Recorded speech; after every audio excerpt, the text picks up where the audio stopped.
Carboxylic acids. Carboxylic acids वही है जो एएस के थे और मैंने आपने रिवाइज कर लिए थे ये सारे। सो मैंने यहाँ पे लिखा हुआ है रिवाइज एएस कंटेंट। कुछ इसमें इक्का दुक्का नई चीजें हैं, लेट्स लुक एट दैट और इसको भी खत्म करते हैं। कार्बोक्सिलिक एसिड्स वीक एसिड्स होते हैं, स्ट्रॉन्ग एसिड्स होते हैं?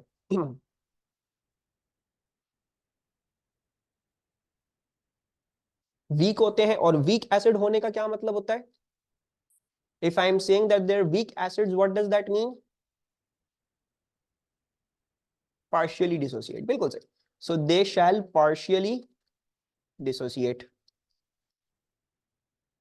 एक्चुअली, और इसका मतलब क्या होगा कि अगर मैं इनको एक्वियस सॉल्यूशन में डाल दूं तो partial dissociation is shown by the reversible sign, और प्रोडक्ट्स क्या फॉर्म होंगे इधर? हम इक्विलिब्रिया पढ़ चुके हैं already. What would be the products that would be over here? हमारे पास CH3 CO2 नेगेटिव बन जाएगा, और दूसरी चीज not H plus, H3O positive, the hydronium ion. ठीक है, बिकॉज इस केस में H2O है तो वह हाइड्रोनियम बन जाएगा। अगर याद करो तो हमने Ka की एक्सप्रेशंस कैसे बनाई थी? We used to write Ka की एक्सप्रेशंस ऐसे, हम ऐसे लिखा करते थे Ka की expression so and so forth. ठीक है, but right now the reaction is a bit different. तो ये इससे Ka की एक्सप्रेशन ही निकाल देना, this is a bit different तरीका ऑफ शोइंग दैट। ठीक है, बाकी आपने सब जो है वो एस से ही जो है वो देखना है, वो सारा वहां पे यही वही बात है। कुछ बातें हमने इधर समझनी है, which I believe I did talk about them in your, I believe, reaction kinetics, नहीं, इक्विलिब्रिया वाला ही चैप्टर था, आई बिलीव हमने ये बात करी थी। लेकिन वंस अगेन लेट्स जो है वो रिकॉल दिस। अच्छा, जो कार्बोक्सिलिक एसिड्स होते हैं ना, CH3, लेट्स से CH3CO2H, ठीक है, और फिर कंपैरिजन किसके साथ करते हैं? ओके, याद होगा मैंने फिनॉल्स जब पढ़ाया है तो मैंने कार्बोक्सिलिक एसिड्स, फिनॉल्स, अल्कोहल, इन सबका कंपैरिजन बताया था। कार्बोक्सिलिक एसिड्स वहां पे उस पॉइंट पे छुड़वाया था। ठीक है, लेकिन हम कार्बोक्सिलिक एसिड्स पहले भी डिस्कस कर चुके हैं। लेट्स लुक एट दैट और बाकी सब चीजें भी रिवाइज कर लेते हैं जो हम ऑलरेडी पढ़ चुके हैं। तो ये है कार्बोक्सिलिक एसिड, ये है फिनॉल, और आपके पास नॉर्मली हम एक अल्कोहल, इन तीनों का कंपैरिजन कर लेते हैं। ठीक है, and we know that this is the benzoic acid, benzoic acid, we shall discuss about it थोड़ी देर में। I don't think उसके अंदर हमें डिस्कस करने की जरूरत है इतना कोई खास। वो मैं बता देता हूँ बाय द वे, रुक जाओ। अच्छा, क्या बोल रहा था मैं? Yes, so the most strongest is this is strongest out of all these three. ठीक है ये वीक, लेकिन इन तीनों में से सबसे स्ट्रॉन्गेस्ट है। ठीक है, this is the mid one या मीडियम कह लो, and this is the weakest. Alcohol बेचारा एसिडिक नहीं होता। ठीक है, and what was the reason for that? Acidic होने के लिए आपको H प्लस लूज करना पड़ता है, you have to lose your H plus. The case with the alcohol is that कि ये जो इसके अल्काइल ग्रुप्स होते हैं, they push electron density towards the oxygen atom. ठीक है, making it significantly delta negative. उसका डेल्टा नेगेटिव चार्ज बहुत ज्यादा उस पर कॉन्सेंट्रेट कर देते हैं।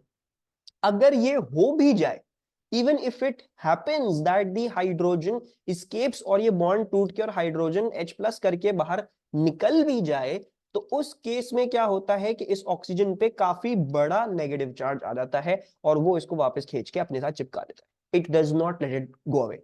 ठीक है, it just combines it once again to its own self. As in the case of the phenols, phenols की acidic, why were phenols acidic? So they were acidic because the lone pairs on oxygen used to delocalize within the pairing। ठीक है, इसकी वजह से क्या होता था? इसकी वजह से ये होता था कि अगर ये H प्लस यहां से टूटता भी है और निकलता भी है, इफ दिस H प्लस, ये बॉन्ड टूटता है और ये निकलता भी है बाहर, तो इस पे जो नेगेटिव चार्ज आएगा, ठीक है, वो फर्स्ट ऑफ ऑल तो over this whole phenol delocalise कर जाएगा। ठीक है, पूरे फिनॉल पे स्प्रेड कर जाएगा। ठीक है, तो एक तो इस चीज की नेगेटिव चार्ज की शिद्दत कम हो जाएगी, तो हाइड्रोजन को ये वापस नहीं खींचेगा। दूसरा रीजन क्या है कि, बल्कि हाँ सही है, दैट्स इट, राइट। हाँ, तो जो आपका ऑक्सीजन होता है इन द फिनॉल, जब हाइड्रोजन वहां से टूट के बाहर निकल भी रहा है तो ऑक्सीजन जो भी नेगेटिव चार्ज ले वो भी ऊपर उसके अराउंड हर जगह डीलोकलाइज हो जाता है ऑन द पायरिंग, ठीक है, which makes this phenoxide ion stable, और वो H+ जो है वो फिर बाहर निकल के जा सकता है, ठीक है। अच्छा, इसी के बरक्स अगर हम क्या देखें, हम एक कार्बोक्सिलिक एसिड को देखें, तो कार्बोक्सिलिक एसिड में इसको थोड़ा खोल लेते हैं। कार्बोक्सिलिक एसिड में ये वाला ग्रुप है, the C double bond OH वाला ग्रुप, ठीक है। अब ये जो C डबल बॉन्ड O वाला ग्रुप है ना, this is an electron pulling group, ठीक है, this one, this is an electron pulling group. Since this, wait, since this is an electron pulling group, तो क्या होगा, ये होगा कि ये इस ऑक्सीजन से इलेक्ट्रॉन डेंसिटी खींच के अपनी तरफ ले आएगा। It will pull the electron density from the oxygen और अपनी तरफ खींच लेगा। उस केस में क्या होगा, ये बॉन्ड टूटने का ज्यादा चांस हो जाएगा। सिमिलरली जैसे यहां पे भी लोन पेयर जब यहां पे डीलोकलाइज कर रहा है तो ऑक्सीजन की इलेक्ट्रॉन डेंसिटी एक तरीके से डीलोकलाइज हो गई इस पायरिंग में।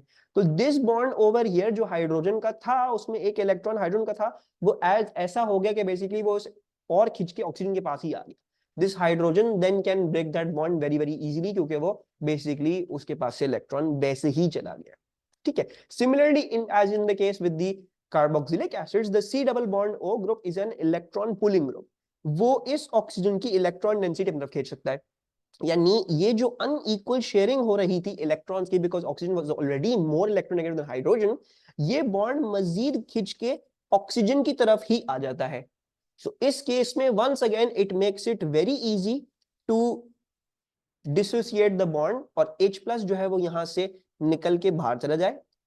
दूसरी बात ये कि जब आपका H+ बाहर निकल के भी जाएगा और इस ऑक्सीजन पे नेगेटिव चार्ज भी आएगा, तो once again that negative charge can delocalize over this whole structure, over this C double bond O group, क्योंकि because this is once again an electron pulling group, तो ये जो नेगेटिव चार्ज आता भी है ये भी अपने ऊपर खींच के क्या कर सकता है, इसको अपने ऊपर डीलोकलाइज कर सकता है, जिसकी वजह से ये नेगेटिव चार्ज की जो कॉन्सेंट्रेशन थी ऑन द ऑक्सीजन ये फिर एक लार्जर एरिया पे बढ़ जाएगी एंड देयरफॉर हाइड्रोजन को वापस खींच के यहां नहीं चिपका लिया जाएगा, ठीक है। Hydrogen can then escape and therefore carboxylic acids are stronger acids, ठीक है, then phenols and even alcohols. Alcohols तो होते ही नहीं एसिडिक है, ठीक है, बिकॉज उनमें तो इलेक्ट्रॉन डेंसिटी पुश हो रही है। फिनॉल्स में इलेक्ट्रॉन डेंसिटी खींच ली जाती है, one of the reasons the bond becomes week, टूट सकता है। दूसरा, जब फिनॉक्साइड बनता भी है तो वो नेगेटिव चार्ज पूरी चीज पे डिलोकलाइज हो जाता है, तो वो स्टेबल हो जाता है।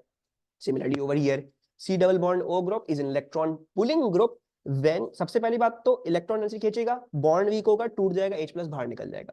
दूसरी बात, जब नेगेटिव चार्ज फॉर्म भी होगा ऑक्सीजन पे तो पूरा अपने ऊपर डीलोकलाइज कर लेगा, सो वो स्टेबल हो जाती है चीज, दैट बिकम स्टेबल, ठीक है। Is this clear?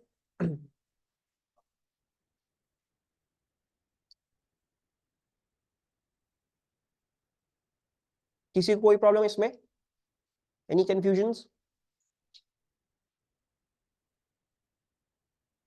अच्छा, अब मैं एक और बात अगर आपसे करूं, if I talk about benzoic acid, ठीक है, if I talk about benzoic acid for example, हम अगर बेंजोइक एसिड के बारे में बात करें और एक और हम बात करते हैं, let's talk about a chlorine substituted carboxylic acid, तो ये भी हम पहले पढ़ चुके हैं। So for example CH3 CH2 CH Cl COOH, एक इसकी बात करते हैं, मजीद एक इसकी बात करते हैं, CH3 CHCl CH2 COOH।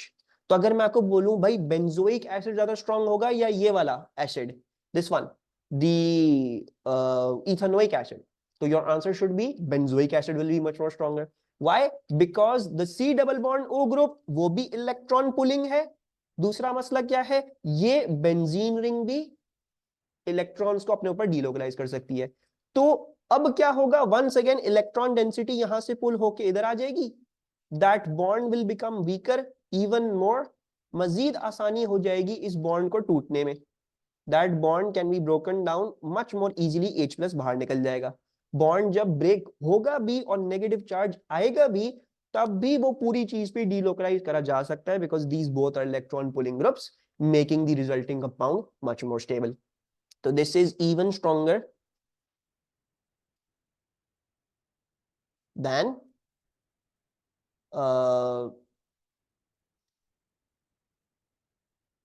क्या लिखे, even stronger than this thing, this is even stronger than ethanoic acid.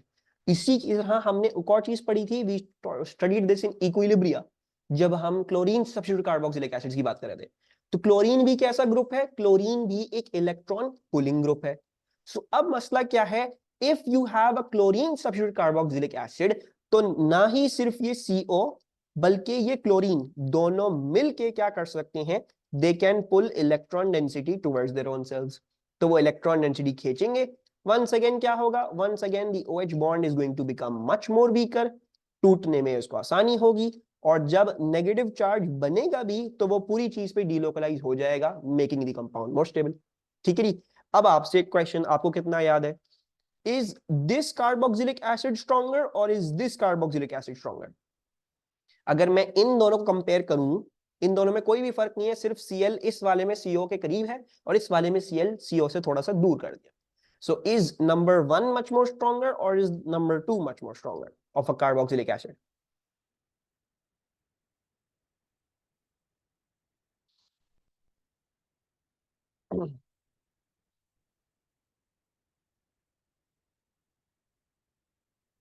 हाँ जी, क्या ख्याल है?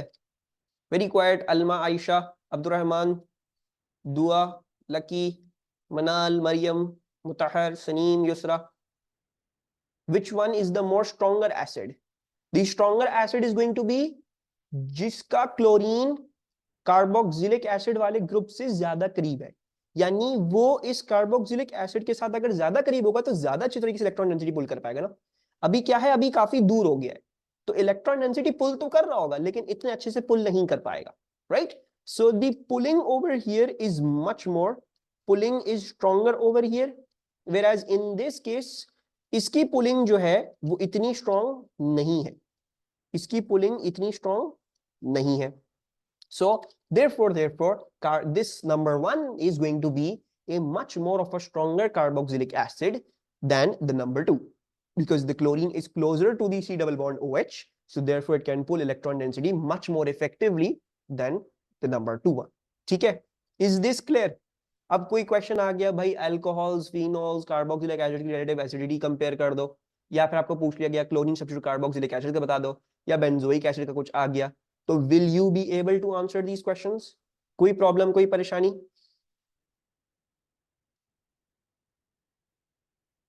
अच्छा, then the further two new things added in this topic apart from AS organic chemistry, AS carboxylic जो आपने पढ़े में है, वो ये है कि दो ऐसे कार्बोक्सिलिक एसिड्स हैं जो फर्दर ऑक्सीडाइज किए जा सकते हैं। There are two carboxylic acids that can be oxidized further. कौन सी कार्बोक्सिलिक एसिड्स हैं? एक है मीथानोइक एसिड और एक है ईथन डायोइक एसिड। ठीक है, मीथानोइक एसिड है एक और एक ईथेन डायोइक एसिड है। इनके अलावा और कोई कार्बोक्सिलिक एसिड ऑक्सीडाइज नहीं किया जा सकता। ठीक है, these are only the very two special cases which can be oxidised. इनके अलावा और कोई चीज, और कोई कार्बोक्सिलिक ऑक्सीडाइज नहीं होगा। ठीक है, और ये ऑक्सीडाइज किस चीज में होते हैं? अगर आप फॉर एग्जाम्पल HCOOH को आप ऑक्सीडाइज कर दोगे तो what happens is this thing converts into CO2 and H2O। मतलब कुछ होता ये है बेसिकली कि इसकी एक तरीके से मान लो कंबशन हो जाती है, this undergoes kind of a combustion. Obviously जलाया नहीं जा रहा होता लेकिन इसमें समझ लो कंबशन हो गई। ठीक है, so the methanoic acid can be oxidized further and converted into CO2 and H2O. Similarly with ethane dioic acid, ethane dioic acid कैसा होगा? ethane dioic acid ऐसा होगा। ठीक है, ethane का मतलब only 2 carbons, और obviously वो जो 2 carbons होंगे उन पे carboxylic acid group भी होगा। so this shall be एक तरफ कार्बोक्सिलिक एसिड और दूसरी तरफ कार्बोक्सिलिक एसिड, ये है ईथन डायोइक एसिड। ठीक है, मैं इसको भी ऑक्सीडाइज अगर करूं तो what will form? Once again I will form CO2 plus H2O। Only these two carboxylic acids can be oxidised. Methanoic acid बेचारा इतना वीक है कि उसको किसी भी ऑक्सीडाइजिंग एजेंट के साथ आप गर्म कर दो वो हो जाता है। यानी इवन वीक ऑक्सीडाइजिंग एजेंट्स जैसे फेलिंग्स, टॉलन्स, रिएजेंट्स, इनके साथ भी कर दोगे तो ऑक्सीडाइज हो जाएगा। KMnO4, K2Cr2O7 आर always available for oxidation. Ethane dioic के साथ ये सारे नहीं चलेंगे, फेलिंग्स, टॉलन्स नहीं चलेगा, ना K2Cr2O7। इसके लिए आपको KMnO4 the strongest oxidising agent in your course, वही आपको इस्तेमाल करना पड़ेगा और उसको हीट करना पड़ेगा so that it oxidises. This is further what is added into your course for A2 chemistry for carboxylic acids। बाकी सब कुछ AS का ही है। क्या क्या देखना है? कार्बोक्सिलिक एसिड की क्यों है ये स्ट्रॉन्ग, इनकी रिलेटिव एसिडिटी आपको कंपेयर करनी आनी चाहिए, और ये दो हकायक आपने इथेन डायोइक एसिड और मीथेनोइक एसिड के बारे में आप लोगों ने याद करने हैं। ठीक है, कोई प्रॉब्लम इसमें?